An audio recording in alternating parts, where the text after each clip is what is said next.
নমস্কার, দেব বার্তার বাস্তবিক আলোচনায় আপনাদেরকে সবাইকে জানাই স্বাগত।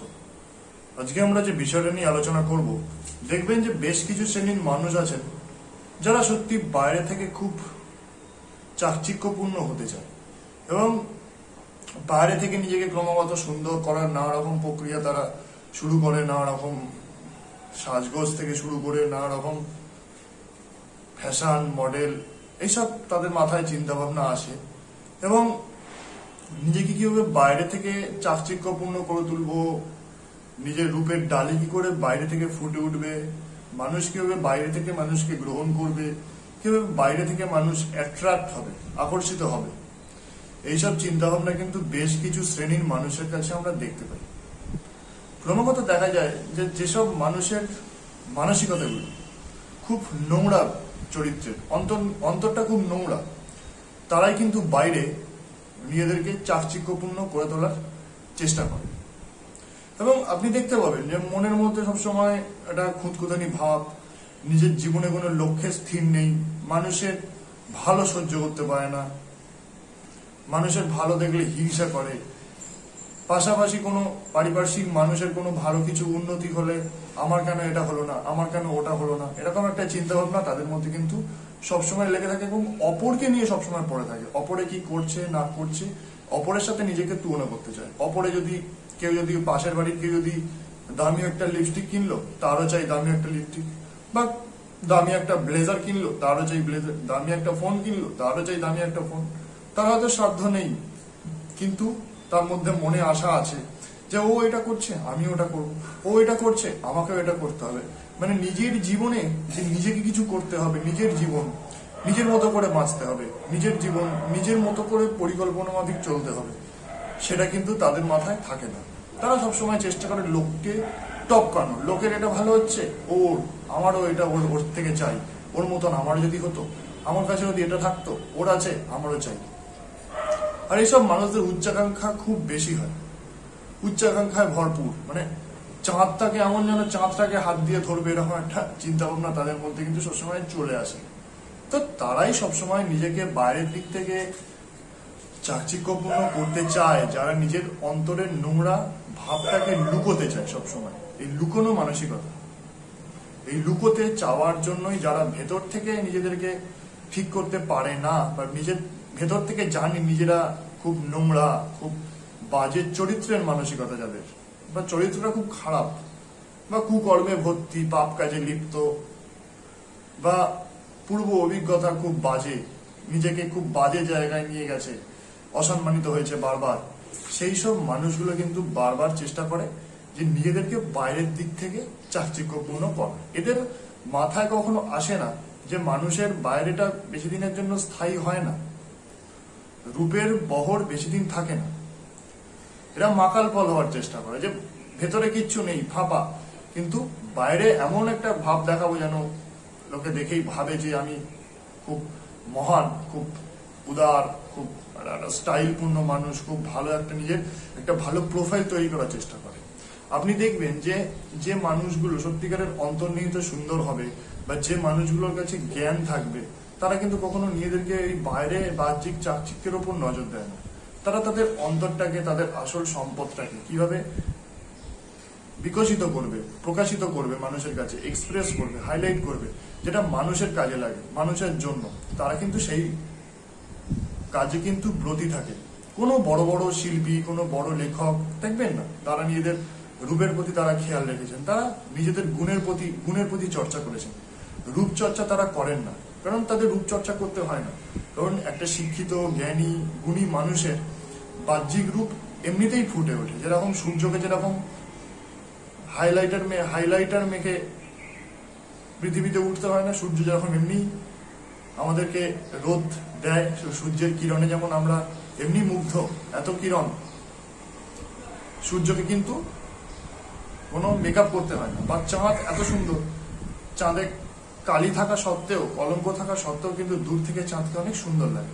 তো প্রকৃত মানুষের মধ্যে যতই খুঁত থাকুক, অন্তর্নিহিত মানুষের মধ্যে যতই খুঁত থাকুক, তারা যদি সত্যিকারের প্রকৃত মানুষ হয়, অন্তর্নিহিত ভাবে তারা যদি সুন্দর হয়, জ্ঞানী হয়, তাদের মধ্যে যদি জ্ঞান বোধ, রস বোধ, শিল্প বোধ, সংস্কৃতি বোধ, নিজেদেরকে আরো উন্নত করার প্রচেষ্টা থাকে, তাহলে কিন্তু আর বাইরের থেকে চাকচিক্যের প্রতি তাদের নজর দেওয়ার সময় থাকে না।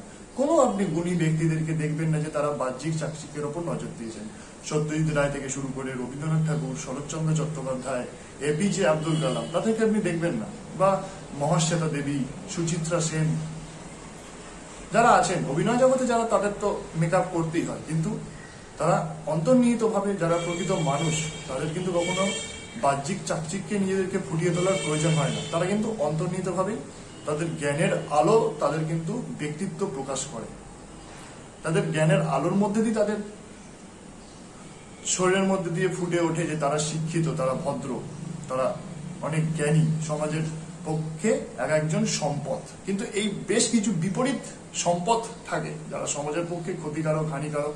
দেখা যায় যে খালি নিজেদেরকে মেকআপ করে বাহ্যিক চাকচিক্যের প্রতি নজর দেয়। তো সেই যারা মন থেকে ফালতু, যাদের মনটা কালিমা লিপ্ত, তারাই কিন্তু নিজেদেরকে বাহ্যিক দিক থেকে ফুটিয়ে তোলার চেষ্টা করে। যাদের মনটা সুন্দর তারা তাদের সব খেয়াল থাকে না। প্রকৃত সুন্দরকে কখনো সাজতে হয় না, বা প্রকৃত সুন্দরীকে কখনো মেকআপ করতে হয় না, বা নিজের বাহ্যিক চাকচিক্যের প্রতি নজর দিতে হয় না। তারা এমনিই সুন্দর। তারা জানে আমরা সাজলেও সুন্দর, না সাজলেও সুন্দর, এই বিষয়। কিন্তু মানুষের মধ্যে আজকে খুব নিজেকে বাহ্যিক দিক থেকে ফুটিয়ে তোলার ইচ্ছা, যে লোকে আমাকে যেন বাইরে থেকে দেখে যেন ভাবে যে আমি কত ভালো, কত সাধু, কত সুন্দর একজন মানুষ। কিন্তু ভেতরটা যে অখাদ্য, ভেতরটা যে নোংরা কীট, সেটা কিন্তু তারা মাথায় রাখে না। তারা যদি এইটা চেষ্টা করে যে নিজেদেরকে বাহ্যিক দিক থেকে সুন্দর না করে, তারা যদি নিজেদেরকে ভেতর দিক থেকে সুন্দর করে, সমৃদ্ধ করে, তাহলে নিজে থেকেই বাহ্যিক দিক সুন্দর হয়ে উঠবে। নতুন করে বাহ্যিক দিকের প্রতি এত খরচাও করতে হয় না, এত কম্পিটিশনও করতে হবে না, আমার করে এত কম্পিটিশনও করতে হবে না। এমনি থেকেই কিন্তু তারা সুন্দর হয়ে উঠবে। কিন্তু মানুষের ধারণা আজকে অন্যরকম আমরা দেখতে পাই। মানুষের ধারণার বদল হচ্ছে, মানুষ যত আধুনিক হচ্ছে, মানুষ যত মানুষের সাথে মিশছে, মানুষ যত উন্নত হচ্ছে, তাদের কিন্তু তত আধুনিকতা বোধটা তাদের মধ্যে থেকে চলে যাচ্ছে, এবং তারা কিন্তু একটা অন্যরকম জগতে চলে যাচ্ছে, যেটা আধুনিকতাও নয়, আবার যে অতীতকে টেনে এনে যে অতীতের সংস্কৃতি রক্ষাও কিন্তু নয়। অতীতকে তো তারা আজকে ভুলে যাচ্ছে। অতীতের সংস্কৃতি, আমাদের যে কালচার, আমাদের যে ভাবধারা, চিন্তা ভাবনা, সেটাকে তো জলাঞ্জলি দিয়েইছে। তার সাথে সাথে অপমানিত করতেও কিন্তু ছাড়ছে না। কারণ আজকে যে কেউ এসে আমাদের অপমানিত করে যায়, আমাদের বাঙালিদের এসে অপমানিত করে যায়, যে কেউ সাহস পায় কি করে? যে বাঙালিদের ভাঙিয়েই তারা খাচ্ছে, তাদেরকে অপমানিত করে কি করে? এই কিছু কিছু শ্রেণীর মানুষের জন্য কিন্তু তারা বাঙালিদেরকে অপমান করে, আমাদের ভারতবর্ষকে অপমান করে। যদিও তারা ভুলে যায় যে আজকে তারা বেঁচে আছে আমাদের ভারতীয়দের স্বাধীনতার জন্যই। আমাদের ভারতীয়রাই প্রাণ দিয়ে স্বাধীন করেছে বলেই কিন্তু আজকে এত বড় বড় ফুটানি মারতে পারছে। কিন্তু ওই যে বেশ কিছু শ্রেণীর মানুষ নিজেদেরকে সস্তা করে দিয়েছে, নিজেদেরকে অন্য লোকের কাছে বলার সুযোগ করে দিয়েছে, আর মানুষ সুযোগের সদ্ব্যবহার করছে। কারণ মানুষ আজকে চায় যে মানুষকে ছোট করতে। একবার ছোট করার খেলা যদি একটা মানুষ নেশাগ্রস্ত হয়ে পড়ে, সে কিন্তু বেরোতে পারে না। তাই মানুষের সবসময় বিপরীত মানুষের চেষ্টা থাকে মানুষকে ছোট করার। মানুষ ছোট করছে, আর আমরা এমন কাজও করছে নবপ্রজন্ম থেকে শুরু করে মানুষজন, যে তারা ইচ্ছা করে নিজেদেরকে আরো ছোট করছে। কিভাবে ভারতের সংস্কৃতি ভাবধারাকে আরো উন্নত করব, কিভাবে আরো সমৃদ্ধ করব, কিভাবে আমাদের পূর্বপুরুষদের দেখানো পথ, আমাদের বিপ্লবীদের দেখানো পথ অনুসরণ করব। দেশে যারা মহান ব্যক্তি ছিলেন, গুণী ব্যক্তি ছিলেন, তাদের পথগুলো কিভাবে অনুসরণ করব, তারা কিন্তু এই বিষয়টা মাথায় রাখে না এবং তাদের মাথায় আসে না। তারা নিজেদেরকে বাহ্যিকভাবে তুলে ধরতে চায়। হাতে একটা আইফোন থাকবে, সুন্দর বাইক থাকবে, ফর্সা হব, 6 প্যাক হবে, মেয়েদের ক্ষেত্রে আবার চুলে স্টাইল থাকবে, লস হবে, এই হবে, সেই হবে, লক্স করবো, এই করবো, ফর্সা হবো, বিভিন্ন আইলাইনার ব্যবহার করবো, হাইলাইটার ব্যবহার করবো, মানে বাহ্যিক দিক থেকে তুলে ধরবো। কিন্তু ভেতরটা যে সুন্দর করতে হবে, ভেতরটা সুন্দর করলে যে বাইরেটা নিজে থেকেই সুন্দর হয়, এই ধারণা বা বুদ্ধি তাদের মধ্যে কিন্তু এখনো জন্মায়নি। এবং সেই জন্য ভুল পথে যায় মানুষ। অনেক মানুষ কিন্তু এইভাবে নিজেকে ভুল পথে নিয়ে যাচ্ছে। বাহ্যিক দিক থেকে সুন্দর করার খেলায় মেতে ওঠার ফলে মানুষ কিন্তু নিজেকে তৈরি করতে ভুলে যাচ্ছে। বাহ্যিক দিক থেকে তৈরি করে কিছু হবে না। রূপের বহর আজকে আছে, কাল নেই।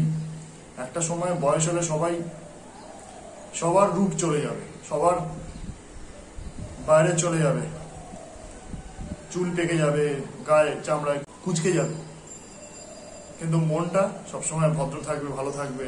অন্তর্নিহিতভাবে থাকলে কখনো কিন্তু বয়স হওয়া সম্ভব নয়। অন্তরের বয়স হয় না, বাইরের বয়স হয়। তাই আসুন আমরা সবাই চেষ্টা করি নিজেকে অন্তর্নিহিতভাবে ফুটিয়ে তুলে, বাইরের দিকে ফুটিয়ে তোলার দরকার নেই।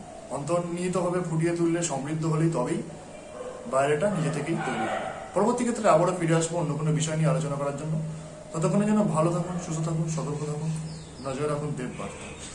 এবং এই বাহ্যিক দিক থেকে চাকচিক্য, বাহ্যিক দিক থেকে মাকালপল হওয়ার খেলা থেকে, প্রতিযোগিতা থেকে নিজেকে দূরে সরিয়ে নিজস্বতা নিয়ে থাকুন।